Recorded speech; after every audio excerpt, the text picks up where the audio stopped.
despertar. Hola, buenos días, bienvenidos, bienvenidas a la entrevista de hoy. Esta mañana vamos a hablar sobre seguridad, para lo cual hemos invitado al experto y docente universitario Lautaro Ojeda. El doctor Ojeda está con nosotros, le damos las gracias y el saludo por su presencia. Lautaro, el Ecuador ha dejado de ser la isla de paz, ha dejado de ser el lugar de tránsito, territorio de tránsito, por ejemplo, del narcotráfico. Ahora, lamentablemente, hay aquí en el Ecuador un poco, dicen los expertos, los conocedores, afincados muchos grupos que determinan este problema de inseguridad, de violencia y zozobra. Para comenzar, Lautaro, ¿cuál es la situación de seguridad, de violencia que vive este momento el Ecuador? A ver, creo que debo referirme al antecedente que tú das, ¿no es cierto?, que dejó de ser una isla de paz hace rato, que dejó de ser un país de tránsito hace rato, que es productor ahí, eso creo que no, pero que sí es de intermediador, juega un papel importante en todo el negocio de la droga. La existencia de grupos vandálicos, de grupos delincuenciales, extranjeros también es notable, a pesar de que Ecuador pues, no es un país muy apetecible desde el punto de vista del narcotráfico, pero sí lo era inicialmente de tránsito. Bueno, la situación actual, seamos un poco coyunturalistas, ¿no? Porque podríamos irnos hasta 10 años atrás y más. ¿Qué pasa en los 2 últimos años y qué pasa en las principales ciudades del Ecuador? Comencemos con Guayaquil. Es impresionante ver en los medios de comunicación, especialmente en la televisión, todos los días asesinatos realmente cruentos, pero además la conclusión que sacan inmediatamente es que tiene que ver en un porcentaje muy alto a realmente disputa de territorio. Rendición de cuentas. Claro. Entonces, parece ser que ahí hay una motivación muy grande, pero va más allá de eso. Porque habría que indagar realmente las causas y factores que están detrás de la inseguridad, si estas han empeorado, por ejemplo, la pobreza, la corrupción, la impunidad, etc. Y de eso hay poca información, por ejemplo, de este fenómeno que para mí es, entre los mencionados, muy grave, que es la impunidad, es decir, la cantidad de gente que no es juzgada, ¿no es cierto?, o que si entra en el sistema, realmente no termina siendo... Entonces, eso atraviesa por la justicia, pues. Atraviesa por la justicia. Ayer me espantó realmente una noticia de México que señalaba que el 98% de los crímenes en México, particularmente de femicidio, son impunes, quedan impunes. 98%, eso es nada. Acá, evidentemente, no estamos en esos niveles, pero sí se ha aumentado, por ejemplo, el femicidio. La impunidad, a pesar de que hay esfuerzos importantes, ¿no es cierto?, del gobierno, no suficientes, pero realmente tampoco. Lautaro, puntualicemos un poco. Tú decías las causas, entre las causas está el asunto social, el desempleo, la pobreza. Así es. Un sinnúmero de cosas. Eso, el gobierno anterior, los gobiernos anteriores y ahora, pues, vamos a ser coyunturales, dijiste tú, Lautaro, ¿lo están afrontando? Sí, pero no de manera suficiente. El problema es tan profundo, ahí sí tan histórico, que no se puede decir que la corrupción... Es un asunto estructural ya, pues. Exactamente, es un asunto estructural. Y los asuntos estructurales tienen que ser enfrentados no en el instante, sino en el mediano y en largo plazo. Con políticas públicas, políticas de Estado. Pongo un ejemplo. En el discurso en general de la seguridad se habla mucho de la prevención. Totalmente de acuerdo. La prevención es, ahora, hay que ver cuánto demora, qué procesos lleva la prevención y cuánto hay que invertir en la prevención. Y si uno revisa el presupuesto del Estado ahora especialmente con estas reducciones y más, realmente va a haber que en ese campo se quede en un discurso antes que en la práctica operativa traducido en dinero. La represión, más cárceles, endurecimiento de las penas, no es suficiente si no existe transversalmente políticas de Estado que vayan por el lado social para atacar las causas, el origen del problema. Claro, a ver, entrar en el tema de cárceles realmente requiere mucho tiempo y mucho análisis. Y mucho estómago, ¿no? Sí, realmente ese es un problema. Ahí nuevamente llegamos al problema estructural. Veamos recientemente todas las medidas que toma el gobierno, realmente de medidas coyunturales, anunciando que el siguiente día que prácticamente van a dejar de realmente ver asesinatos y más, y a los 2 días el doble.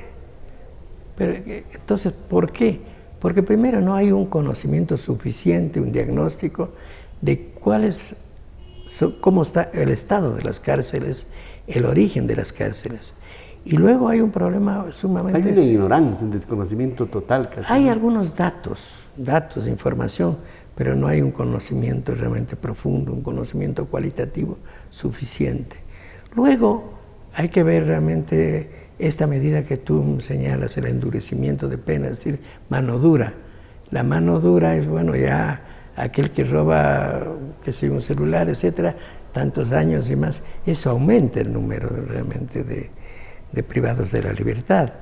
Entonces, el hacinamiento es una cosa brutal y las condiciones de vida realmente que están ellos, que son personas humanas, por favor, son dignos realmente, no han perdido sus derechos, salvo el derecho de la libertad. Realmente no ha mejorado, ¿no? Las denuncias son brutales, realmente la situación es desastrosa. En esas condiciones, el discurso político de algunos políticos de que el problema de la seguridad tiene que ver con el COIP, con aumento de penas, la tolerancia, etcétera, cero.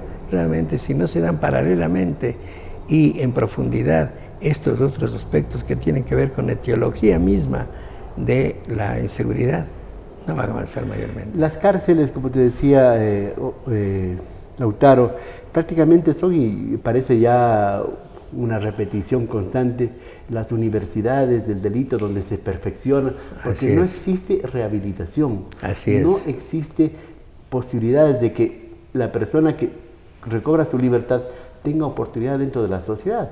Por eso es que es recurrente, permanentemente, que alguien sale y vuelve, vuelve a la cárcel, porque afuera, no sé si afuera es de otra cárcel más grande simplemente. Tú dices una cosa que es muy real.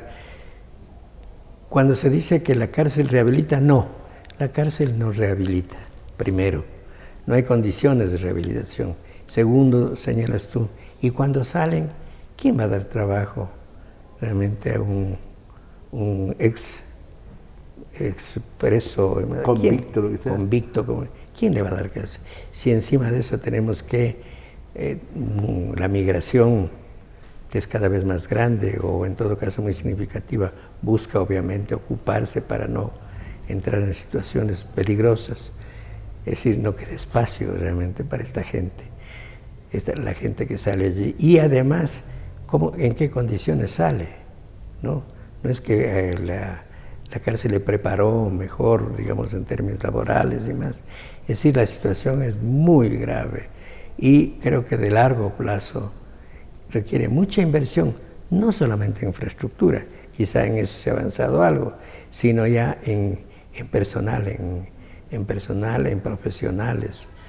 Mira, los guardias de seguridad o los vigilantes o como quieras llamarse, ¿cuántos faltan? Luego, especialistas en criminología.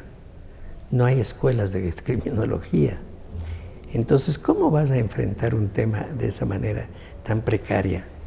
Entonces, ese es un hueco negro. Tú decías del discurso de los políticos. La seguridad, la violencia, ahora se está tratando un poco con un populismo penal, dicen. No solamente ahora, hace rato viene ya. Hablando de endurecer las penas, deportar armas, y eso a mí por lo menos me preocupa porque podría convertirse la violencia, la inseguridad en un gran elector del 2021. Va a ser un motivo evidentemente necesario del discurso, pero va a ir por el lado del populismo penal, por ese lado, porque no he escuchado hasta ahora sí propuestas consistentes de mediano. Mira, el mediano y el largo plazo no son rentables desde el punto de vista político. No son rentables. ¿Sí, no?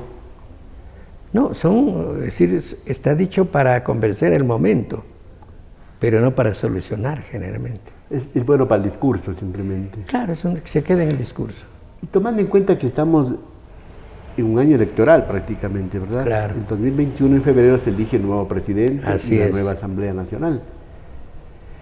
¿Cuál debe ser la agenda de los aspirantes a la presidencia, de los aspirantes a la Asamblea respecto al asunto de seguridad, respecto al asunto de violencia? Yo creo que ya la respuesta está de alguna manera prefigurada anteriormente. Va a ser realmente el tema de la dureza, de la represión, del aumento de penas, etcétera, etcétera. Yo creo que va a ser por ahí. Quien diga lo contrario, creo que no va a tener mucho, por ese lado, no va a tener mucho. Pero sería muy irresponsable. Pero claro, porque en definitiva, ¿a qué se reducen las ofertas de campaña? ¿A qué se reduce? A ofertas inmediatas, a soluciones. Y en el caso, por ejemplo, que estamos mencionando la cárcel, la solución es de ahora. La solución es de mediano plazo y largo plazo. Debemos de aprender lecciones, por ejemplo, tú mencionabas México. Claro. Hay casos de Colombia, el caso de Brasil. La represión, solo la represión, no es la solución para contrarrestar Así es. la violencia, la inseguridad. Bueno. Yo no sé si nuestros políticos no entienden o no quieren entender o no tienen posibilidades y conocimientos para presentar una propuesta que verdad sea una alternativa para salir, no inmediatamente, sino mediante un proceso, mediante un largo plazo, pero a la larga conseguir una tranquilidad en el Ecuador. A ver, tú has mencionado 3 países, México, Colombia y Brasil. Yo creo que las comparaciones no son muy buenas a veces, ¿no? Porque el caso de México es brutal, creo que es el caso más extremo. Luego tenemos los otros 2 casos, con políticas distintas, con medidas distintas. Además, los 2, Brasil y México, estados federales. ¿Qué significa eso? Que cada estado tiene su policía. Hay tantas policías cuantos estados están. Y hay disputas y hay problemas muy serios. Pero además los niveles de pobreza son muy graves. Y encima de eso, discursos populistas como el de López Obrador o el de Bolsonaro y también de alguna manera Duque, ¿no es cierto? Creo que el caso de Colombia hay que hacer un pequeño paréntesis para analizar más profundamente por todo lo que significan las FARC, el ELN, etcétera, etcétera. Y por otro lado, la eficiencia y eficacia de algunos gobiernos locales, de algunas alcaldías como la de Cali, Bogotá, etcétera, que han logrado realmente dar pasos muy importantes en la reducción de los índices de seguridad. Lautaro, para terminar, ¿hay alguna esperanza, alguna salida de que nosotros no podamos caer en ese hueco que estamos hablando de México, por ejemplo, de Brasil? Primero, a mí me disgustan las comparaciones. Vamos al camino de Venezuela, vamos al camino me disgustan, porque cada uno de esas tiene sus historias, ¿no es cierto? Pero pueden ser utilizadas como lecciones, como ejemplos. Esperemos que sean tomadas como lecciones, no como ejemplos, ¿no es cierto? Pero creo que realmente ahí, en el campo, por ejemplo, de estudios, es impresionante cuando tú entras a la web a ver qué hay de trabajos sobre violencia y seguridad en Colombia. El papel de las universidades es fundamental. Acá, casi cero. ¿Se automargina o no le toman en cuenta? ¿Ah? ¿Se automargina la academia o no les toman en cuenta? No le toman en cuenta y también se automargina. Pero también, ¿qué diría yo? No está dentro de las prioridades que debe estar en la contribución al país de perspectivas, de propuestas, ¿no? En el caso de México también, a pesar de toda esta situación tan grave, tú entras allí a las universidades y encuentras trabajos importantes, igualmente en el caso de Brasil. Acá no. Aquí muy marginal. Entonces, si vos dices, a ver, yo identifico, por decir algo, 5 causas fundamentales que están detrás de la inseguridad. ¿Qué dices? ¿Qué conocimiento tienes sobre eso? ¿No es cierto? ¿Para qué? Para poder priorizar, porque tú no puedes priorizar todas. Y además no todas corresponden realmente al Estado. Por ejemplo, violencia familiar, que es más alta, si la violencia social es más alta que la violencia criminal, porcentualmente. ¿A quién le corresponde? ¿A la policía? No, le corresponde realmente a la sociedad y a la familia. Entonces hay que ver también quién debe hacerse cargo o contribuir a enfrentar ese tema. ¿A quién corresponde? ¿Cuáles son las facultades que tienen para las competencias, etc. Gracias, Lautaro, muy amable por tus comentarios, por tus reflexiones esta mañana aquí en la entrevista del día. Conversaremos en otra ocasión para profundizar, porque este tema lamentablemente creo que es para rato. No lamentablemente, sino realmente creo que es lamentable que lo que decía, el conocimiento, los medios le dediquen a este tema cuando hay un asesinato grave, etcétera, y no realmente al tema profundo. Bueno, en todo caso, sobre todo la televisión abre sus noticieros por lo general con asuntos de violencia, de crimen. Abre, cierra y recomienza. Gracias al doctor Lautaro Ojeda, académico y experto en seguridad, por haber compartido esta mañana en la entrevista del día. Hasta la próxima. Al despertar